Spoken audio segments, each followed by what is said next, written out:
देखिए पहले तो मैं सारे काउंसलरों का शुक्रगुज़ार हूँ और उसके साथ साथ जो मेरे साथ खड़े हैं इस वक्त उनका सबसे ज़्यादा शुक्रगुज़ार हूँ जिन्होंने मुझे सपोर्ट दिया अपना, जो मेरे साथ खड़े हैं।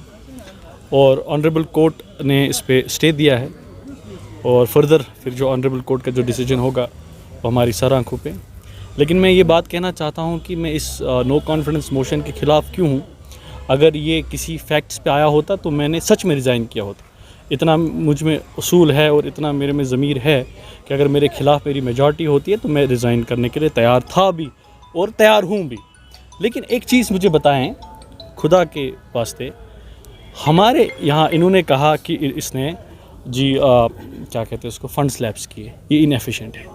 मेरे पास, मैं आपको शेयर करता हूँ वो लेटर, 2 लेटर्स आई है डायरेक्शन ऑफिस से काफ़ी टाइम पहले। उसमें लिखा है किस किस म्यूनसिपैलिटी का काम अच्छा है और किस किस म्यूनसिपैलिटी का काम अनसेटिस्फैक्ट्री रहा है। अगर इस बेसिस पे मुझे नो कॉन्फिडेंस मोशन करते हैं कि इसने काम नहीं किया, तो फिर या तो डायरेक्शन ऑफिस गलत कहता है या तो हम गलत कहते हैं, या हमारा जो रिकॉर्ड है ऑफिस में आप सबसे पूछिए हमने इस साल में कितना काम किया है, फिर सही कौन है। और जितना मैं कर सकता हूँ मैंने किया, और इसलिए नहीं कि मैं प्रेसिडेंट हूँ। मैंने ये भी बोला है, जो मेरे वार्ड मेंबर्स है जो हमारे साथ है, इससे पहले भी काम करते थे, ठीक है। मैं मतलब मिश्रा जी हमारी है, ये किसी पार्टी से ताल्लुक़ रखती थी। इनने कहा कि मैं पार्टी छोड़ दूंगी लेकिन सपोर्ट करूंगी, नॉट कि इसको कोई लालच है बेचारी को, लेकिन इसको ये पता है कि मैंने सिंसियरली काम किया, इसलिए ये हमारे साथ खड़े हैं। या निगहत जी को भी बहुत लोगों ने ऑफ़र किया बाकी चीज़ें की, या मैडम के पास बहुत सारे लोग हैं, आबिद साहब के पास बहुत सारे लोग हैं। एक हमारी जो सियासत है उसूलों पे है।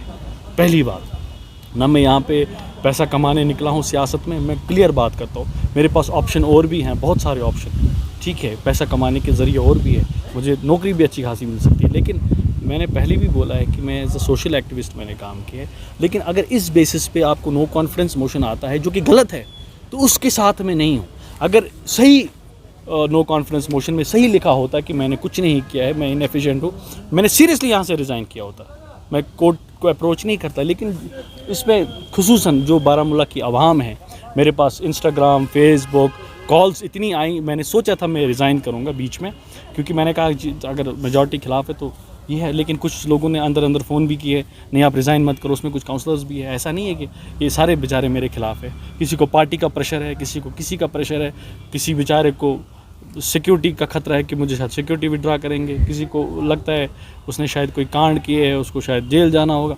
ऐसी बहुत सारी जो टैक्टिक्स है जो आजकल आजमाते हैं लोग।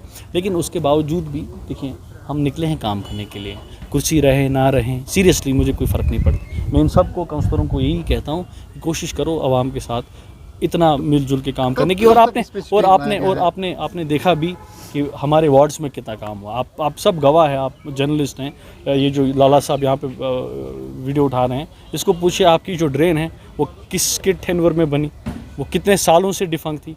तो और दूसरी बदकिस्मती की बात ये देखिए आप, मैं ये आज आप सब लोगों को बताना चाहता हूँ, हमारे यहाँ एक डिफंक्ट था, एक बिल्डिंग डिफंक्ट था। मैडम ने एक बार एसएचओ साहब को फ़ोन किया, यहाँ पे जो पुराने एसएचओ साहब थे वो उस बिल्डिंग में कुछ लोग घुसे हैं, ड्रग्स करते हैं, वहाँ पे कुछ पकड़े भी गए थे। उसको हमने कुछ नहीं किया। ये हमारे ओल्ड टाउन के बच्चे हमारे पास आए, हमें अगर वो देते, हम वहाँ पे थोड़ा बच्चों को हम वहाँ पे सिखाएंगे कराटे, अपने बच्चे, हमारे टाउन के बच्चे सिखाएंगे। हमने एक रेजोल्यूशन पास किया है जो रेजोल्यूशन किताब में, कि हम उसको as a sports club use करेंगे, ठीक है। अब ये देखिए, इस पे डायरेक्शन ऑफिस गए, डायरेक्टर मैडम के खिलाफ गए, ये सब कुछ लोग, मतलब आप देखें ये किस जलालत की सियासत करते हैं यहाँ पे। उसके खिलाफ बोला कि इन बच्चों को आपने क्यों खेलने के लिए जगह दी।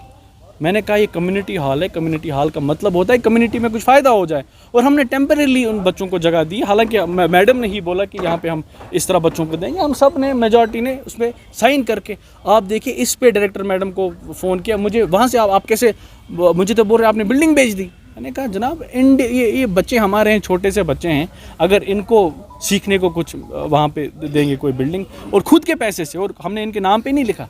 अब देखिए ऐसी सियासत, ये बारामूला की आवाम से मैं बोलना चाहूँगा कि ये इस तरह के इतने गिरे हुए कुछ लोग हैं जो इस हद तक जाते हैं, और मेरे काउंसलर को फ़ोन करते हैं और बोलते हैं पुलिस करता है तो इनको, ये गवाह है, इसको फ़ोन कर रहे हैं। मतलब हमारे छोटे बच्चे, फर्स्ट क्लास के, सेकंड क्लास के, थर्ड क्लास के, फोर्थ स्टैंडर्ड के बच्चे, वहाँ पे एक लड़का हमारा उनको सिखाता है कराटे सिखाता है, अच्छी चीज़ें सिखाता है, उस पर अपोजिशन। तो तस्वीर साहब इन फ्यूचर आपका क्या रद्द-ए-अमल रहेगा? देखिए मैंने पहले ही ये किया है कि हम हार नहीं मानेंगे, क्योंकि मुझे लगता है ये जायज़ है जो भी हमने कदम उठाया। लास्ट टाइम भी मुझे कुछ लोगों ने बोला, मैं आपको सीधी बात कहता हूँ, लास्ट टाइम जब मेरे खिलाफ नो कॉन्फिडेंस मोशन आया, मेरे कुछ दोस्तों ने कहा हम कोर्ट जाएंगे, मैंने कहा मैं नहीं जाऊँगा। मैंने कहा ये मेरे उसूलों के खिलाफ है, अगर ये सेटिस्फाई नहीं है, कुछ पैसे लैप्स हुए, मैं छोड़ दूँगा, कोई बात नहीं। मुझे इन्होंने प्रेसिडेंटशिप से उतारा, मैं घर पे बैठा था, फिर कुछ लोग आए हमारे साथ मिले, हालांकि मेरा जो सपोर्ट है वो हमेशा वहाँ से था, चाहे मैं हारूं चाहे जीतूं, देर मगर कुछ लोग आए, नहीं तौसीफ भाई आपको पता ही है वहाँ पे सीक्रेट बेल्ट होगा, हम आपको वोट डालेंगे। मैंने कहा भरोसा क्या है? बोला आप देखो। मैंने कहा ठीक है, मैं कौन सा वो 30 मार खान नेता हूँ जो मैं हारने से मुझे बड़ा फ़र्क पड़ेगा, मैं उनमें से नहीं हूँ। हार जीत लगी रहती है, हम निकले आवाम के लिए, चाहे हारें चाहे जीते, तब भी आवाम के काम करने, तब भी आवाम के लिए काम करना है।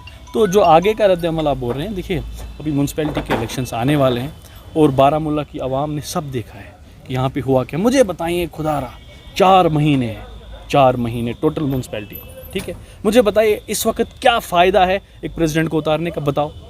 ये मैं नहीं बताऊंगा, मैं चाहूँगा आवाम सोचे। ओनली 4 मंथ्स यहाँ पे कुछ दुकानें बनी हैं, चाहे कुछ है, कुछ लोगों को लगता है बहुत सारी चीज़ें हो रही है। मैं जब तक हूँ, जो भी मैं काम करूँगा, मैं रूल्स और रेगुलेशंस के साथ करूँगा। मैं नहीं चाहूँगा मैं कोई किसी को अनड्यू फेवर करूँ। हाँ, अगर कहीं पर कोई गरीब आदमी, अगर उसके लिए हमें कुछ भी करना पड़े, वो गरीब है, उसके लिए करना पड़ेगा। ऐसा नहीं है, मैं नहीं बोलता हूँ कि मेरे टाइम कुछ गलतियाँ नहीं हुई है, एक कम से कम हमने डाका नहीं डाला इधर। ठीक है जी, कोई सवाल अगर होगा वो पूछ सकते हैं। Thank you.